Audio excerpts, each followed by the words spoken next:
The money appears, and your life changes before you spend a dollar. You wake up, check your phone, and see a number that doesn't make sense. Somehow, overnight, your net worth has crossed the $1 billion mark.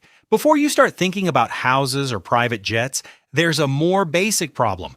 What exactly happened? A $1 billion net worth doesn't necessarily mean $1 billion sitting in your checking account. You may own companies, investments, property, or other assets whose value adds up to that number.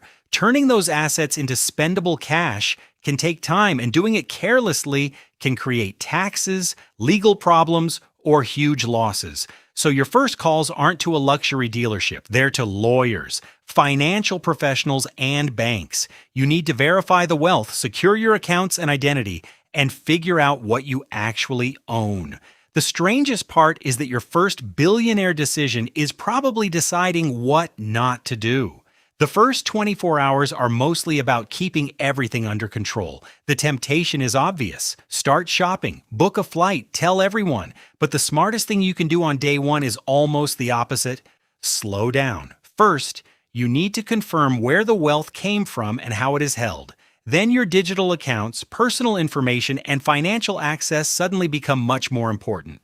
A small team of trusted professionals can help you handle taxes, legal structures, insurance, security, and the practical problem of moving large amounts of money without creating unnecessary exposure.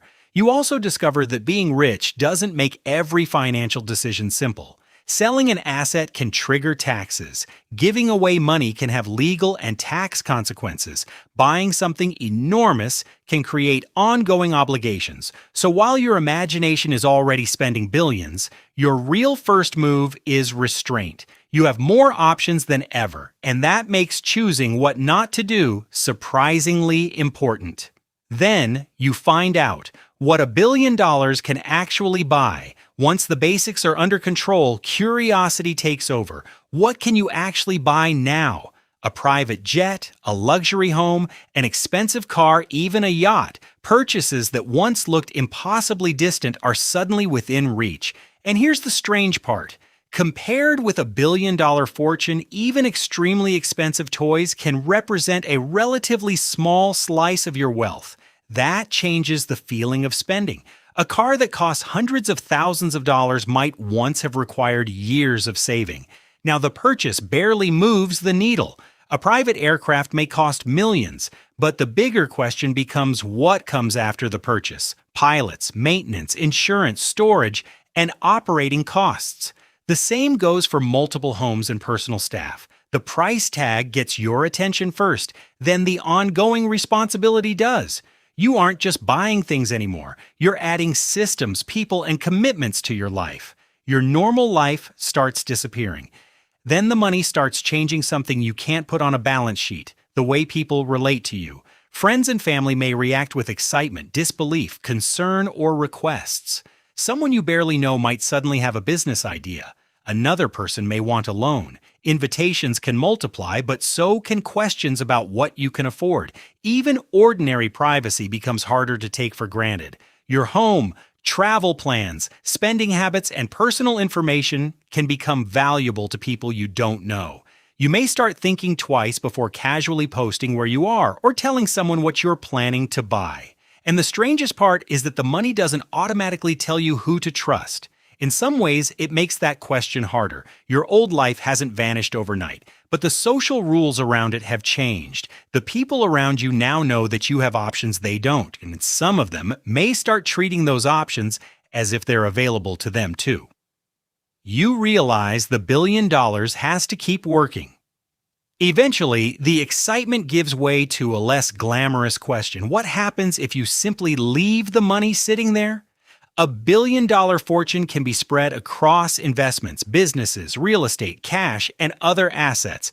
The goal isn't necessarily to chase the biggest possible return. It's to protect the wealth while allowing it to grow, generate income, and survive bad markets or bad decisions. That means diversification becomes important. So does understanding risk.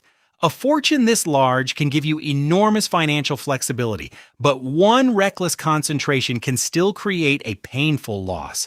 And now something clicks. Protecting the fortune is practically a job. You don't personally need to manage every investment, but you do need people who can, and you need to understand the decisions they're making. Before, money was something you used to solve problems. Now, managing money has become one of the problems itself. The fortune needs attention even when you're not spending it. Then the requests start coming. The first request may sound reasonable. A family member needs help. A friend has a business idea. A charity reaches out. Then another message arrives. And another. At billionaire scale, almost every request can come wrapped in a convincing story. Someone may genuinely need help. Someone else may see you as the easiest source of funding they've ever encountered. An investment pitch might promise an opportunity that sounds almost too good to miss. You quickly discover that generosity needs boundaries. Giving money away isn't simply a question of whether you can afford it. You have to decide how much, to whom, under what conditions, and whether saying yes today creates expectations tomorrow. So you may establish rules, perhaps a charitable budget, limits on personal loans, or a process for evaluating investments. It sounds cold until the requests become constant. The problem isn't that you suddenly have too little money. It's that everyone else suddenly knows you have plenty. Your biggest problem becomes something money can't easily fix. There is one thing a billion-dollar fortune can make more complicated: being left alone. Security becomes a practical concern. Your home, family, travel plans, and personal information may require more protection than they did before. The more visible your wealth becomes, the more valuable your privacy can become. Even travel can feel different. You have the money to go almost anywhere, but going anywhere may require more planning. Private transportation can reduce crowds, but it doesn't eliminate logistics, security, or the need to protect information about where you are. That creates a strange trade-off. Wealth gives you freedom from many ordinary financial limits, but it can introduce restrictions that didn't exist before. You may become more careful about who gets your address, who knows your schedule, and what appears online. The luxury is real. So is the inconvenience. The fortune can open almost every door. It just doesn't guarantee that you can walk through them casually. You start making decisions that affect other people. And finally, understand what changed first. Eventually, your money stops being just about your lifestyle. You can buy companies, property, or businesses. You can fund projects, invest in startups, create jobs, or support charities. You don't personally run every operation, but your decisions can influence what gets built, who gets hired, and which ideas receive funding. That's where the scale becomes real.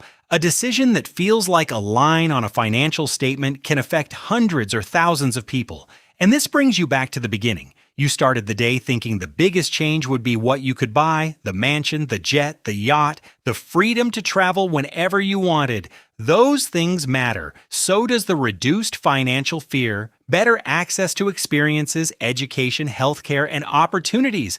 But the trade-off has been growing underneath all of it. More responsibility, more complexity, more security concerns, more requests, and more consequences when you make a bad decision. You didn't simply wake up with a different bank balance. You woke up with a different relationship with risk, privacy, time, people, and responsibility. And that's what becoming a billionaire overnight actually changes first.